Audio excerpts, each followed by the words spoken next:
following is a production of DallasCowboys.com and the Dallas Cowboys Football Club. How about them Cowboys?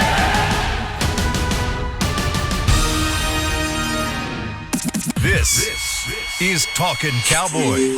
Streaming live from the Dallas Cowboys World Headquarters at the Star in Frisco. Handoff, Elliott plowing to the goal line. Barry, sacked by Lord. Prescott keeps it, and he bangs it in for the touchdown. And now your hosts, Isaiah Stanback, Heckma Harrison, Rob Phillips, and Kyle Yeomans. I like that. It's been a long time coming, but it's game week here in Frisco, Texas, as Dallas Cowboys football is just about 6 days away this Sunday night. And guys, we've got ourselves an updated intro. How about that? About time we hear Isaiah Stanback and Heckma Harrison in the intro. Rob Phillips along with us. I'm Kyle Yeomans. It's week 1, episode 1 of the 2020 season as we get you ready every single weekday this week leading up to the Dallas Cowboys and the Los Angeles Rams. It's here, Heck. I can hear the excitement through the live view. Unfortunately, we are still virtual at the moment, and we will be for quite some time, but we're still gonna bring you all the content, all the information that you can potentially need from a Cowboys podcast, and we're excited to do so. But Heckma, you're itching. I feel it. Bring it on. Where's the excitement? Let's pump up the fans a little bit here. Man, it's starting to feel real, Kyle. It's starting to feel, with all of the sports that we have going on, and also this being the week of Kickoff Thursday, it starts, and I'm just right there on the edge of like exploding right now because I want to see it. I want to see it so bad. It felt like we would never get to this point. It really did. It with everything that was going on with the pandemic, and it's like 2 weeks ago. We got kickoff in 2 weeks. It just kind of snuck up on us, and I can't believe it, man. As a former player, you have that lead up, and you start kind of feeling like it's Christmas. If you're on the roster at this point, you're starting to feel it. Every day that it inches closer and closer, is it more excitement or more nervousness heading into week 1? Man, you know what? In a typical year, it's just, you're just getting excited for that first real game, right? You've gotten through camp, you've gotten through the preseason. Now, all of a sudden, you know that you have a job officially. But this year, I can only imagine how anxious these guys are. These guys are more anxious than Genuine used to be. I know these guys are ready. I know these guys are ready to run out there and hit somebody in their mouth. I can only anticipate what they're thinking right now going into that first kickoff. And Rob, it's the same thing from an insider's perspective. Just being around the Star, it's starting to feel a little bit normal. I know, but at least over the last couple days and now leading into the week, it's starting to feel like a football week again. Yeah, we've gotten used to the new environment up there for sure. And I just go back to what Isaiah said about the players and what they've got to be feeling like, just ready to hit somebody. Just get hit. Blow somebody up. I think Dalton Schultz said it to us last week. He's just like, what's that? They've been talking about that. What's that first hit going to feel like after literally not hitting anybody except these kind of stage drills that they've had? They haven't hit anybody in like 9 months, 10 months. So that's got to be fun, right? I think just getting back to that more than anything is going to be great. And and we're in a situation where we don't really know much about the Rams. Rams don't know much about the Cowboys. It's just everybody's flying blind. That's what makes it so fascinating, I think, for Sunday night.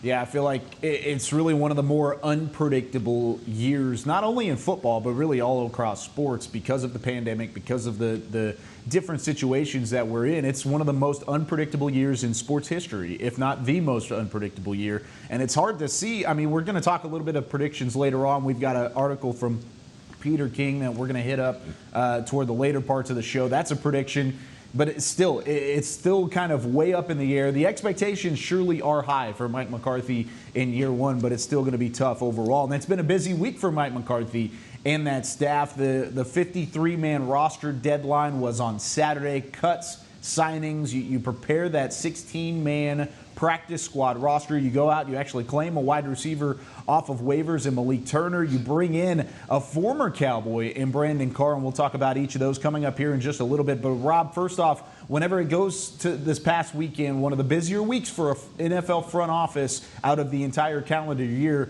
what were some of the moves that stuck out to you as they got to that 53-man roster? Well, they had to do some tinkering in terms of letting a few veterans go and then bringing them back like literally within hours. You know, that's just part of the business now when you've got players that need to go on IR. Sean Lee, Ventel Bryant, and of course Lyle Collins, starting right tackle, they have to be on the roster for a day before they can go to IR. And you saw the Cowboys do this a couple years ago with Kellen Moore. They cut Kellen Moore, knowing they could re-sign him a day later to get the great Rico Gathers to the to IR for the season. So that's what they did with the great Rico Gathers. I love Rico. Rico Gathers. I love Rico. So Justin March, who am I missing? Joe Thomas and C.J. Goodwin were brought back a day later. As far as actual cuts, I think the HaHa Clinton Dix cut surprised me. I know Isaiah felt like, you know, that was a possibility. He's Nostradamus. He picked that one. Yeah, you got it. But I thought he might have bought himself a week or two with Xavier Woods status, but it sounds like, according to Jerry on the Fan this morning, he's ready to go. If there's a cut that surprised me, it might have been Francis Bernard, but the rookie linebacker. But he found his way back to the practice squad, and you know, maybe we overvalued what he did in practice. I'm not sure, but I think with no tape on anybody around the league, they felt like it was a worthy risk to put him through waivers and get him to the practice squad. It definitely was a risk, but it stood out to me, Heckma. I don't know if you felt the same way. I mean, it's always tough to evaluate these undrafted free agents, especially in a year like this where we already said it's going to be tough for an undrafted free agent to make the roster. But Francis Bernard not being on that 53-man surprised me. Not to say that it's still out of the question, but it was still something that stuck out to me, Heckma.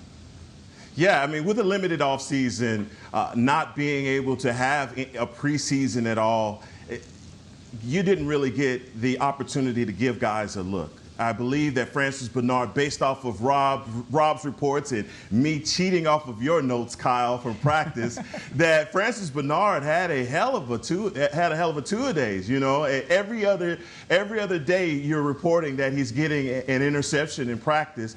But at the same time, he's an undrafted free agent for a reason. He's a guy that does go down to your practice squad and does have an opportunity to make an impact on your 53 on your roster on game days. The way that COVID-19 has adjusted some of the rules is really interesting, and I think the way that the Cowboys are going about it is pretty genius. So a guy like Francis Bernard will have an opportunity to get some reps in real game action. Yeah, at the linebacker spot, certainly it'll be something to watch out for, especially with Luke Gifford kind of tinkering on the side of being hurt and being available. But wanted to kind of shift into one of the additions, and we'll talk plenty about really this 53-man roster coming up later on in the show. But one of the additions that stuck out is a former Cowboy coming back, but in a different role, and that's Brandon Carr, formerly with the Cowboys in the role of a corner. He comes in now as a safety, or at least that's what we think he's going to play. He could play a little bit of both, and we know what Mike McCarthy has said previously about the secondary, saying that it is interchangeable. It is something that is a bit fluid. But Isaiah, what do you think about Brandon Carr? I mean, this is a guy that's been vaulted as a solid locker room guy, but what does he bring from a football standpoint? From a football standpoint, he has experience, right? He's a vet. I mean, he's been around the league. He started for a very long time. I think he came off, 12 starts last year or something like that. So, I mean, this guy knows what he's doing. He's been here in Dallas before. He's familiar, but more than anything, I think you already mentioned it. You know, he brings that locker room vibe, right? He brings that mentor in the locker room. There's a lot of young guys, obviously, in that secondary. There's a lot of uncertainty in that secondary. I think he brings really just that consistency, that stability in that regard. And somehow, some way, like you mentioned, with this COVID stuff, they got this dude on their practice squad. I don't understand how he didn't get picked up by somebody. Yep. That just lets you know how how impactful not having a preseason has been. The fact that this guy is falling on somebody's practice squad is just ridiculous. But the Cowboys are not complaining. When Brandon Carr signed a $50 million contract in Dallas 8 years ago, I never would have guessed that he would have landed on the practice squad in 2020 at the age of 30. At the age of 34. I mean, that's just wild with the new rules. Hey, Kyle, we could have made some major clicks on the website over the weekend if we said Cowboys signed former Ravens veteran DB to the practice squad. What kind of clicks would that have gotten? Yeah, exactly. Somebody who's formerly from Texas, or I guess has lived in Texas previously, played at safety right? with Baltimore. Yeah, sure. I mean, we should have done that as a headliner. I mean, I don't know why we didn't. We'll have to talk to Nick and William about that one. But you guys got to have foresight. You got to have foresight for all of that, guys. But the thing, that was a miss. Brandon Carr is amazing. And what I love the most about Brandon Carr, not only from a veteran perspective, but what he has meant to the Dallas community. Not enough is said, we're always talking about these guys' athletic ability, and that's what we're here for. Yeah. But Brandon Carr is just a solid guy. As far as personality-wise, who he is and what he does. Kayvon Frazier, a guy that we lost to Miami, was really big here in Dallas in the community. And Brandon Carr, a former Man of the Year, I believe he was up for the Walter Payton Award at a point in his career. It's just an amazing person. I think as far as the mentorship and the experience, that's going to give the Dallas Cowboys a solid backup. If anything happens with Thompson and we need a guy, Johnny on the fly, it's going to be Brandon Carr. And I think that's really what he was brought in for, is there are a lot of young guys back there. I mean, you throw Thompson and Xavier Woods into that category of safeties who are a little bit on the younger side of their career and could use some veteran help. We thought maybe Clinton Dix was going to be that. He ultimately didn't turn out to be the guy this coaching staff wanted. But now you bring in a guy like Brandon Carr who could provide that and provide some flexibility in a secondary that's already pretty thin. But Rob, kind of explain this to me like I'm five. I'm not a math guy. I'm not a contract guy. But what does this do for the cap? Because from what I was looking at and from what I had heard, it seemed like Brandon Carr is not counting against the cap. Is that correct? Well, when you're on the practice squad, it's a different salary setup. It's a weekly salary, and it's slotted. And I believe with these new rules, as a veteran on the practice squad, he's set to make a little bit more per week than the other guys or the younger guys on the team. So I don't know the exact figure on that, but it's different, obviously, than if you get promoted to the active roster, and Isaiah knows this, the salary goes way up. I mean, the minimum salary for a vet on the active roster is way different, but he's set to make more, I believe, I'm going to look this up in the break, than because of his veteran status. And you get to keep, every team gets to keep 6 out of 16 guys on the practice squad this year. Doesn't matter what their level of accrued seasons are throughout the league. So it's just wild. And he may very well find his way to the active roster sooner than we think. It may not be this week, but it could be pretty soon. Hey, Rob, let me ask you a question about that, man, because I was a little confused about the new rules for practice squad. A guy can be moved up and down, back and forth to the practice squad. It's unlimited, whereas in before there was you had limitations on the amount of times a guy could actually go from practice squad to active roster. Yeah, I don't remember if there were limitations then. I know you're right. There are no limitations this time, but there are a maximum of 2 times that you can promote a player up, and then before they would be subject to the waiver process. So, a couple different times, and you can do that and then put them right back on the practice squad the following week. But after the second time, you got to put the player through waivers. So it's interesting. It's basically creating contingencies for teams in the wake of this COVID-19 crisis. It's basically a 55-man roster at the end of the week and a 48-man game day roster. So in a way, it's like expanding the roster this year. It's it's a lot deeper than that when you factor in those 16 guys who are eligible to play that week, right? I mean, you literally have I'm not going to do my math right now, but you close to 70 guys almost, right? Every week that you have to pull from. You got almost 70 guys that you can pull from every week if you have that flexibility to move guys up and down. So when it comes down to teams and matchups, you really don't run into those issues like you've had in the past where, man, guess what? We really don't match up well against these guys in this certain position. Now I can go down to my practice squad. Oh, that's right. We have these guys here. Let's pull them up, right? And now all of a sudden you have the matchup that you need. So this is a crazy year. You're going to see a lot of movement going on throughout this whole season, I would imagine.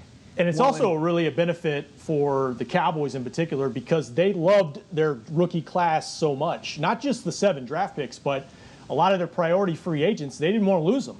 So there's more spots for them now. And it just reminded me, Heck, I think in the past, if you promoted a guy up, I think you had to keep him on the active roster for 3 weeks at least. 3 weeks, okay. 3 or 4 weeks, Chris? So, yeah. So now there's not a limit on that. It was 4. 4, yeah. So, there's going to be a lot of shuffling, like Isaiah said.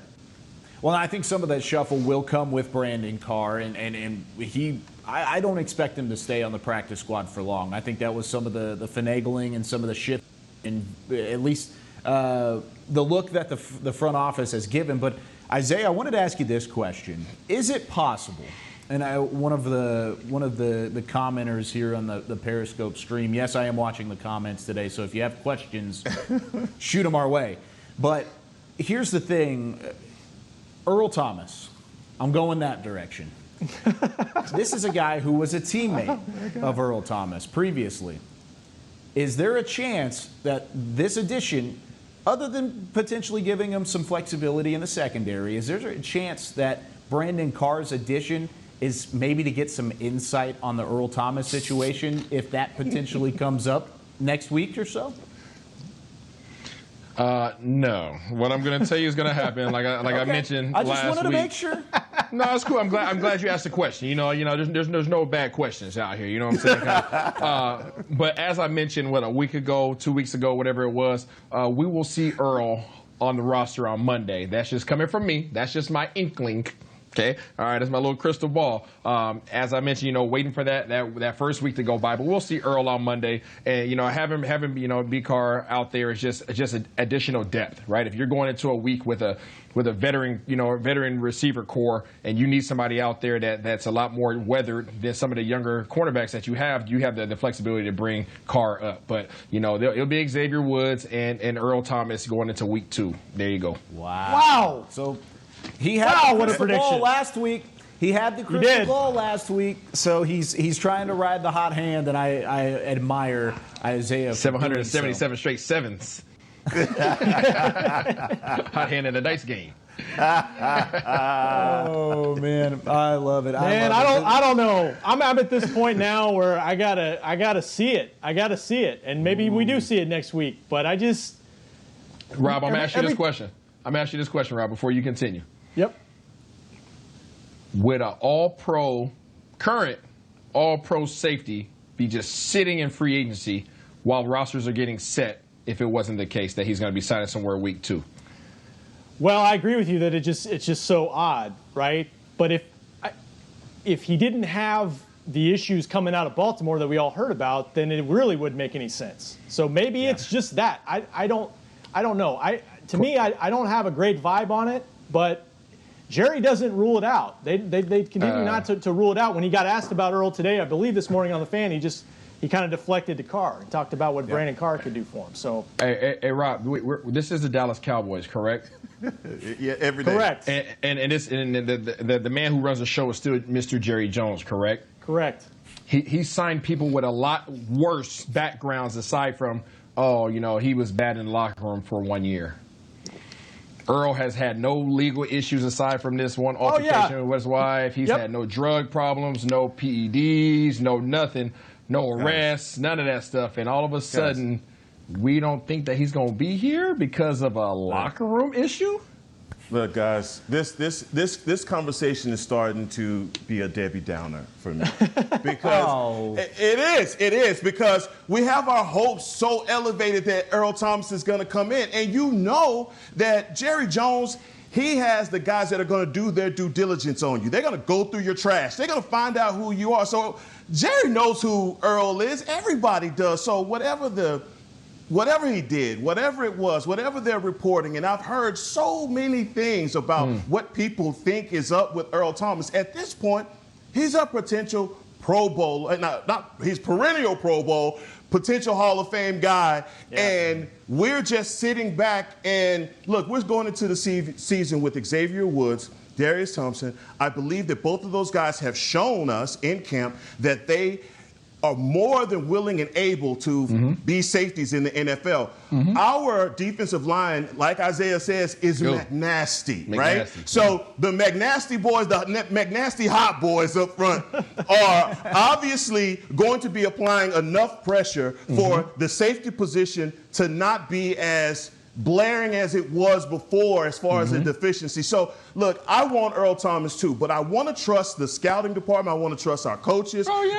They have gone through everything to make sure that we are ready because people's lives, I mean, everything is on the line right now come Sunday night. So whatever we got, man, I'm with it.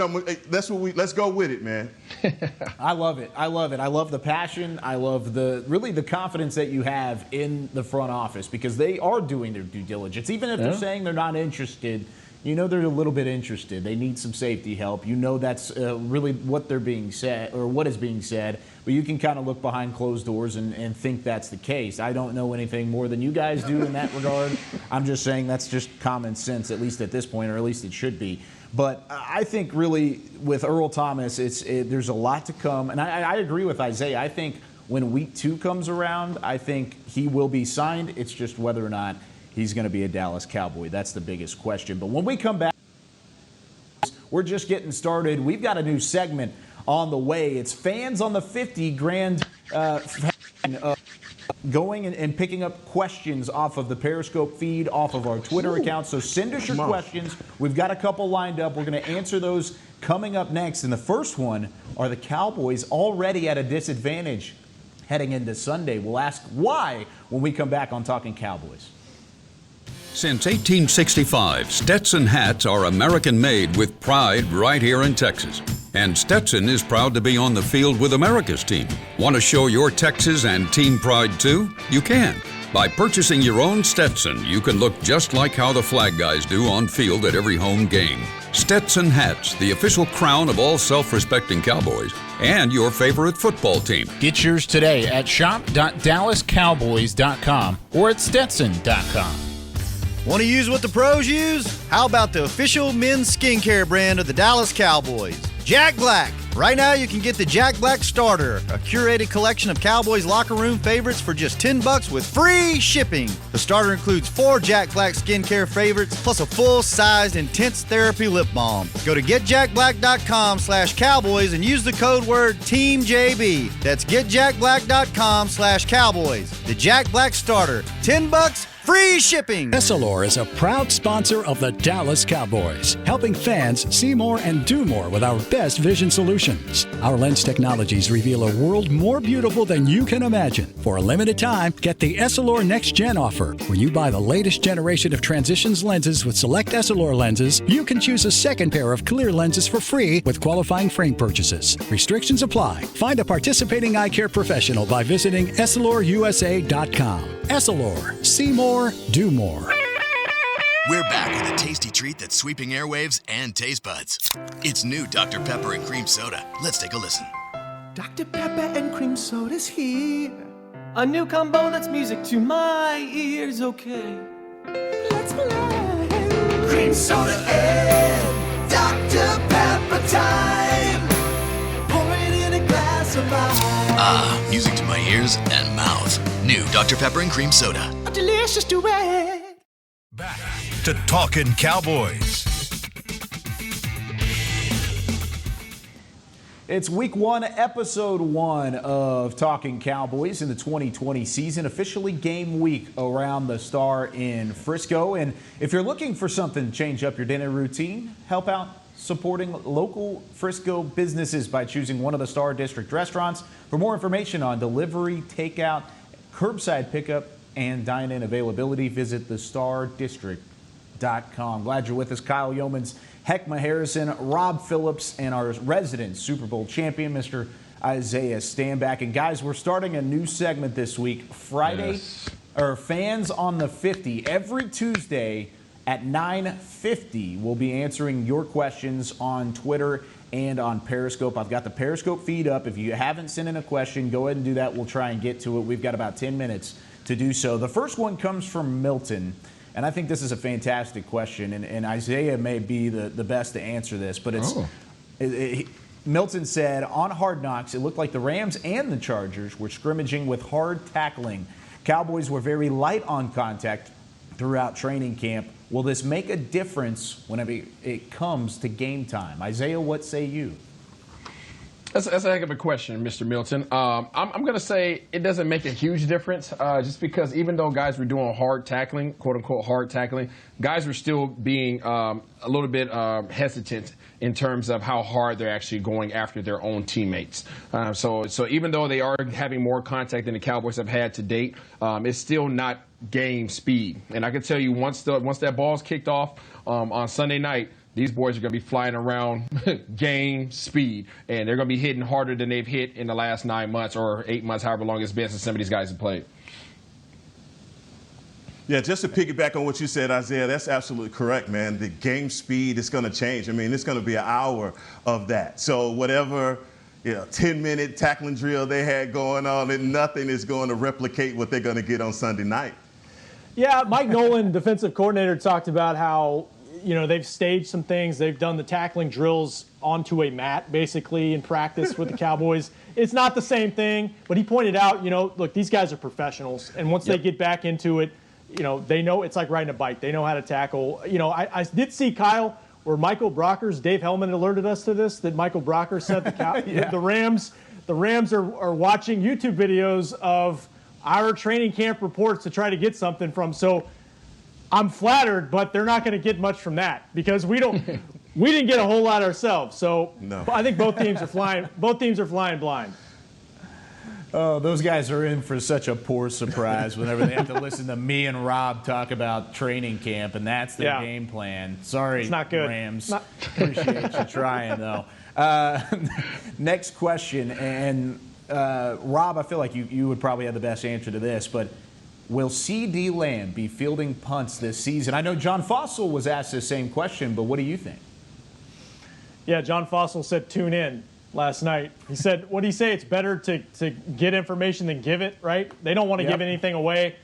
I definitely think we'll see it at some point this season. That's just my feeling. I know Stephen Jones was asked about it on 105.3 The Fan, and he said, he doesn't think it's like an injury risk to have one of your top return candidates do it, even though he might have a significant role on offense. They kind of kept Dez away from it years ago. But Steven didn't give the vibe that they're averse to doing it, and I want to see it, and I think he'd probably be their best option. I think it would be fantastic. Either him or Tony Pollard back there. I know Cedric Wilson's been thrown into that conversation as well. Heckma, would you like to see C.D. Lamb returning punts, or is that a protected asset that you don't necessarily want to put in physical danger at that point? Heck yeah, I want to see C.D. Lamb returning punts. All right. Yeah, good. I mean, there's no question. I want to see that young guy, those fresh legs, and I want to see him get into a routine and just throw him out there cold. And I think getting him in on special teams, punt returns, things like that, we get an opportunity to see this very special specimen just perform and do his thing, and I think we get to see that first in punt return. Thank goodness. I hope he does get a chance, at least maybe once, to see what happens. He was so versatile during his time at Oklahoma, and just whenever he gets the ball in his hands. And I think if you get an extra shot to do that, it could prove to be something huge. Now, Heckma, I'm going to ask you another question. This one comes from Tudor on the Periscope chat. He says, can Jarwin or Pollard have a greater impact on Sunday than C.D. Lamb? And I would even combine the two, Jarwin and Pollard. Could they both combined have a bigger impact than C.D. against the Rams Sunday? Well, that's definitely going to be Blake. Blake is the guy that is got some big shoes to fill, but I think in this abbreviated preseason and these unscouted looks, as Coach Mike McCarthy was talking about, I believe that it's definitely going to be the tight end position that's going to give the Rams fits because of Jarwin's ability to fit in that seam and give multiple looks in 12 or 11 personnel. But yes, Blake Jarwin is going to be a guy that's definitely going to have a big week one. That's what I'm anticipating. Isaiah? Yeah, he's going to eat. Yeah, he's going to eat. I don't know what his post-catch little celebration is going to be. He got to figure out something. But that boy's he'll be eating this week. I mean, just think about when we go 11 personnel, right? You got 3 guys that are going to be covered by your 2 best corners and your 3rd best secondary guy in terms of CD, Gallup, and Cooper, right? So those guys are going to be covered up, right? So now you're putting your 4th best person on BJ. So he should have some great one-on-one matchups. I'm excited to see if he's going to take advantage of them. Rob? I'd go with Tony Pollard just based on last year. I think he and Zeke made history, 2 100-yard backs in the same game. First time in like 20 years the Cowboys did that. So the Rams are going to be ready this time for Tony Pollard. I think with Tony, it's going to come down to a lot of times how's the offense performing overall. If they've got a lead in the second half, we're going to see a lot of Tony Pollard and Zeke. So if it goes that way, number 20 might eat too. So we'll have to see.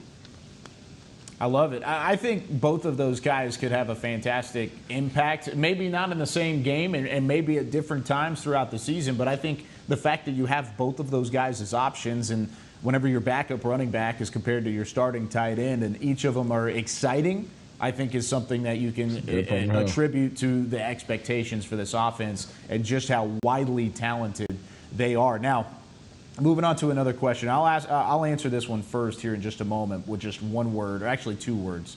But the biggest area of concern for the Cowboys leading into the season besides the secondary, that comes from Gio Molina on Twitter. And my answer to that is the offensive line because they're banged up. Heckma, what do you say? Yeah, that's an easy one. Man, it's like lobbing Babe Ruth a pumpkin. Yeah, offensive line is definitely it'd be some questions. I mean, Travis Frederick retiring, still one of the saddest days in Dallas history. And not knowing what Cam Irvin, who, from what I've been reading on your notes, Kyle, hadn't had the best camp up until this point. So I'm really reluctant to just go out on a limb and just say, look, we're feeling pretty good about our O-line. I just think there are a lot of question marks there that we won't have answered until, Monday morning. Not so fast, my friend. I disagree with you. Yes. Way to go. I'm going to go ahead and disagree with you because even though we don't have, the offensive line that we would like to have going into week 1 right now, obviously with Collins being on IR, we can add help to the tackles, right? We have extra tight ends. We have backs that can chip on D ends, so we can help out Irving. So I'm not worried about that. I am worried about our linebacker depth. Right now we are able to get Thomas back, so that's awesome. But I'm worried about these guys, man. If you have one injury at that position, there's a lot of question marks. People are going to start freaking out, right? So that's the position that I think that we need to be most concerned about. It's the same thing on offensive line. I mean, you have one injury, it's the same thing. So your argument's not an argument, champ. Come on. Hey, all I'm saying is we can help the offensive line. You can't help the linebackers. But I can't weld my tight end to Cam Irvin and still run my offense now. Hey, you think they picked up Blake Bell just because? No, they picked up Blake Bell because they needed some extra help. So if they need to go 12 personnel a lot more than they go 11, you have that extra guy that can come in there and be in the wing position. Oh, so you're just going to tip your hand and say that's what you're doing on that side with Blake Bell. Okay. You're doggone right. You're doggone right. Okay. Oh, they've done that before. They've done that before when Tyron or Lyles missed time. Yeah. I think y'all are both right. I mean, it was wild yesterday to look up at one point and see, or a couple days ago, and say the Cowboys had 2 healthy linebackers on their active roster before they brought back Justin March and Joe Thomas. I'm going to go with Heck, though, and Kyle, and say the O-line just as a whole. Tyron Smith, they got to have him for 16 games. Don't know how much time Lyle Collins is going to miss. This offense can only be dynamic and function if Dak can have those clean pockets. So we'll see how it goes. Tyron's good to go right now, and you hope that he's good to go the whole season. But I gotta go. Rob, Rob, let's not kid ourselves to say that, oh my gosh, if we're missing our entire starting offensive line, that we're in trouble. We still have a decent offensive line even without the doggone Pro Bowlers being in there, right? So these guys it doesn't go from great to terrible. It goes from great to good, So, I mean, that's why I say, but if you lose a linebacker, oh my gosh, what happens when guys get through that front line? We've seen that. It's not good. That's what happened last year. That's what happened when Leighton Vander Esch went down. He seemed like he was the biggest key missing cog of that defense, and I'll say that every single time because I think he was the biggest key that was missing of the 2019 defense, and luckily he's back for 2020. But I will say this.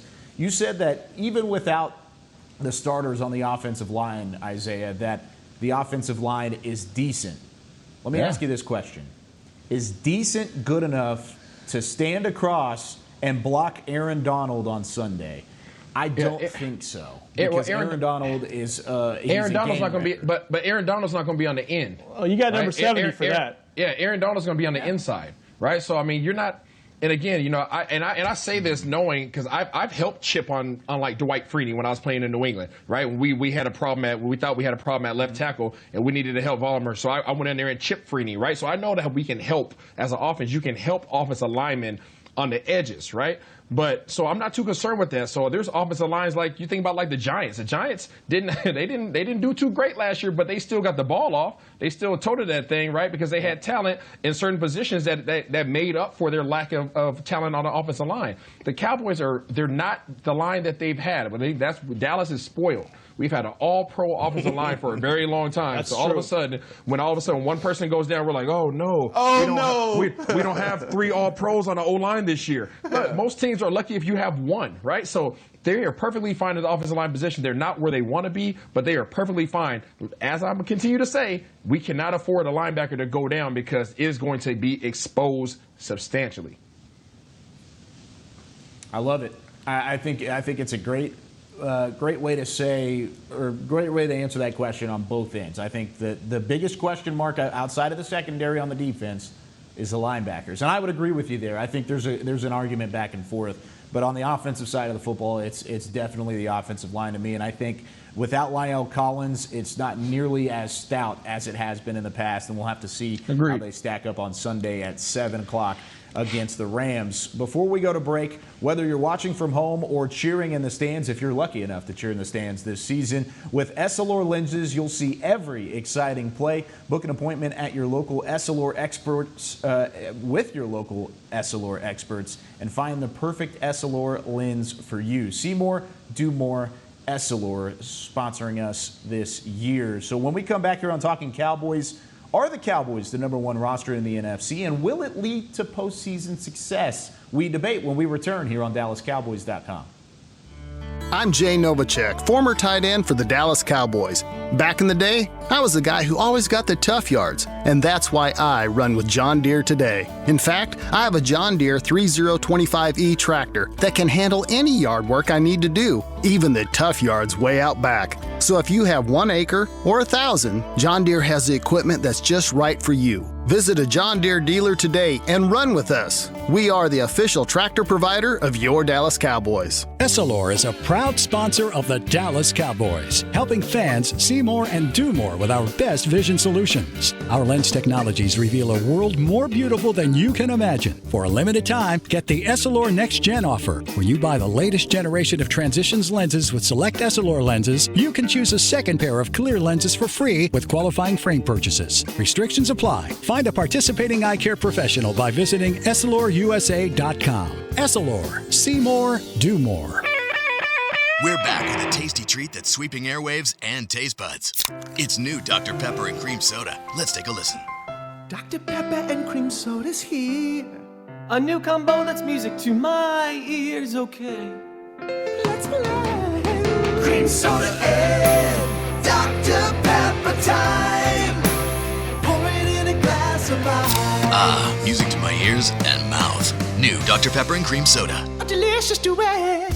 Want to use what the pros use? How about the official men's skincare brand of the Dallas Cowboys? Jack Black. Right now, you can get the Jack Black Starter, a curated collection of Cowboys locker room favorites for just $10 with free shipping. The starter includes 4 Jack Black skincare favorites, plus a full-sized intense therapy lip balm. Go to getjackblack.com/Cowboys and use the code word TEAMJB. That's getjackblack.com/Cowboys. The Jack Black Starter, $10, free shipping.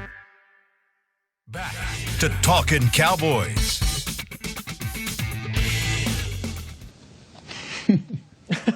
We're having some fun during the break, and just to let you know and to peek behind the curtain, we're going to have a good topic to talk about tomorrow, and that's the brilliance of having shows every single weekday. You've got Talkin' Cowboys every day up until Friday, and we lead you into Rams Week here at the Star in Frisco. We've got a fantastic topic for you tomorrow, barring any breaking news or something crazy happening. We'll bring it to you tomorrow at 9:30 every weekday morning. Kyle Yeomans, Heckma Harrison, Isaiah Stanback, and our Dallas Cowboys insider Rob Phillips joining in for one final segment. And guys, real quickly, Peter King had an article, the great Peter King, where he touted the Dallas Cowboys as the #1 roster in the NFC, which should translate to having some postseason run, right? To being in the NFC Championship game, to maybe being in the Super Bowl if you have the top roster in the NFC. He says they have the top roster in the NFC. He's picking them to win the NFC East, but he also picks them to fall short in the playoffs. And I wanted to get y'all's opinion on that and what exactly are those expectations. Is that kind of the nationwide look at this team, even with a new coaching staff, Heckma, that postseason success, you have to see it to believe it? You know, a lot of people, let me just say this. It's easy to say the Cowboys are going to the best roster in the NFC, but it just seems disingenuous to say that we won't get to the NFC Championship. What does it matter, right? Like, yeah. You're right there. Is that a compliment? I don't know. It's not a compliment. It's not a compliment, right? But I just feel as though when I look at this roster and the players that are on offense, there weren't a lot of changes, but we have players that have multiple 1,000-yard seasons in Cooper and Ezekiel Elliott. With what we have with CeeDee Lamb and what that's going to demand from defenses to pay attention to, it's easy to say that this offense is going to be on a roll. Defensively, I think that's where the rubber actually meets the road, because we're going to have to get production from that front seven. We're going to have to get those sack strip fumbles and change the way that the tone and tempo of the game is played. Those are all those, and obviously getting turnovers. Those are the things that are going to change the season or change the environment here in Dallas, because we know that the offense is going to be banging, but the defense is what we actually need to turn up. See, and one of the craziest parts about this article, Heckma, is that the fact that Peter King's worries weren't necessarily solely on the defensive side of the football. He was worried about the execution of Dak Prescott, and he was worried that the Cowboys should have gone defense with the first-round pick and not picked CeeDee Lamb, which, of course, as everybody knows, I completely disagree with. CeeDee Lamb is the pick.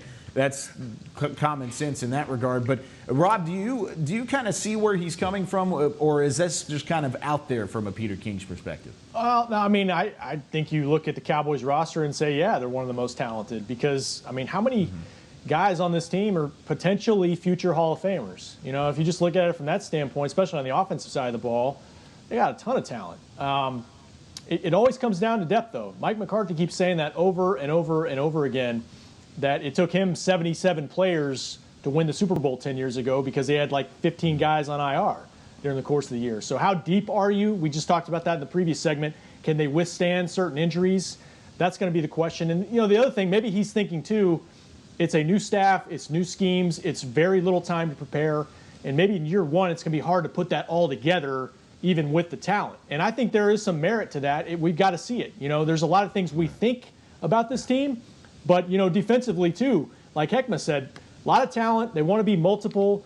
Can they get all the communication down when you're given a lot of different looks and things of that nature? So those are things you still got to be able to see on the field and see how it all unfolds. Yeah, fellas. So to Peter King's point, Peter King, much respect. I respect the crap out of that man. But on this point, it's gonna really our deciding factors. Okay, on each side of the ball is really gonna come down to this. On the offensive side of the ball, it's gonna come down to bouncing back with this new regime, this new Cowboys team. How we respond to situational football, right? How do we handle ourselves? So to his point, Dak Prescott, all these guys being able to communicate, but coming out of a Jason Garrett environment, now coming into a McCarthy environment, which to my understanding, these guys are a lot more intuitive in terms of situations. They're being walked through these situations and practices, 2-minute drills, all these kind of things are going on a lot more consistent basis. Will they be more prepared to handle themselves accordingly to not lose themselves games going forward? So that's something that we have to wait to see. And then on the defensive side of the ball, what's the culture going to be? Right? What's the culture of this team on that side of the ball? Is it going to be just very lethargic? Is it going to be high energy? What's the rotation going to be like on the D-line? I think if these guys have an amazing culture and a high energy defense, that's going to be something that plays part, and these guys are going to go cohesively well together. Man, you got to see Coach Tom Sula, man. It's all high energy with this guy, so there's no way that this is going to be a low-energy defense. So that's the way that this whole thing gets turned around with that energy and just the rotation that we have at the D-line. I think that changes everything. Yeah. But I'm getting off subject. I'm talking about things we're talking about tomorrow. But man, we just have all the opportunity. All the opportunity is there for us to take strides and also go far in the playoffs. But Rob, like you said, it took 77 guys for Coach Mike McCarthy to win a Super Bowl. So we know, even though we have our 53 set, it's going to be way more guys that are going to be in action to push us over the hill so that we can get to Tampa. Yeah, I think whenever you think about the energy and you think about the uptick that the defense could have, it's undoubtedly something that could push this team to the next level, but you got to see that execution, and we might have a chance to see that on Sunday against this Rams offense, which, by the way, we will be previewing tomorrow here on Talkin Cowboys. Thursday, we'll take a look at the Rams defense, and then on Friday, we'll really hit some of the key matchups and give you predictions as we're on every single weekday of the rest of the season. 9:30 here on Talkin Cowboys. Be sure to join us. But that's it for us today. For Rob Phillips, for Heckma Harrison, for Isaiah Stanback, I'm Kyle Yeoman saying so long for now here on Talkin Cowboys. We'll see you tomorrow. This has been a production of DallasCowboys.com and the Dallas Cowboys Football Club. How about this, Cowboys?